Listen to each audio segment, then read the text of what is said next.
এগো ভাইয়ারা বোনেরা, আপনারা কি বলেন?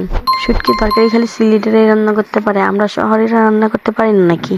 তো চলেন আজকে আপনাদের শুটকির তরকারি রান্না করে দেখাবো।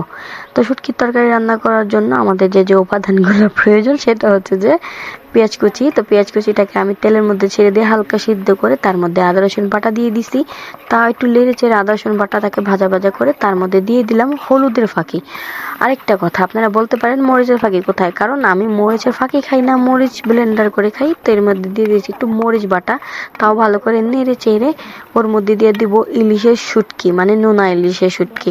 তো ওইটাকেও ভালো করে নেড়ে চেড়ে তার মধ্যে দিয়ে দিব কুচি করা আলু, যেটাকে আমি আগে কুচি করে রাখছি। আর এটা হচ্ছে মেশিনের সাহায্যে কুচি করা, আমি হাতে কুচি করতে পারিনি।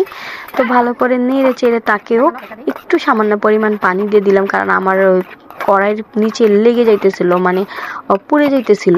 তো ওইটাকে আমি ভালো করে নেড়ে চেড়ে ঢাকনা দিয়ে 10 মিনিটের জন্য ঢেকে রাখবো। 10 মিনিটের পরে আবার যখন আমি এটাকে খুললাম, মানে ঢাকনাটা উঠালাম, তো দেখলাম এই যে এরকম লুক আসছিল। তো যাই হোক, নিচে কিন্তু অলরেডি লেগে গেছে, আপনারা এটাকে দেখতে পারতেছেন।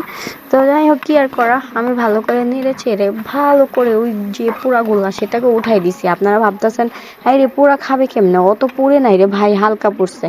এখন আমি এটার মধ্যে দিয়ে দেবো কাঁচামরিচ, কারণ আমি কাঁচামরিচটা প্রথমত দেই নেই, এটাকে আমি তরকারির উপরে দিয়ে দিলাম। এখন দেখতেছি আরো লেগে যেতেছে, তো কি করলাম, একটু পানি দিলাম, পানি দিয়ে ওইটাকে ভালো করে নেড়ে চেড়ে ওই পোড়াগুলা উঠাইয়া তাকে আবারও আমি ঢাকনা দিয়ে ঢেকে দিব। তারপরে আবার 10 মিনিট পরে এটাকে উঠাবো। কমপ্লিট আমার শুটকির তরকারি।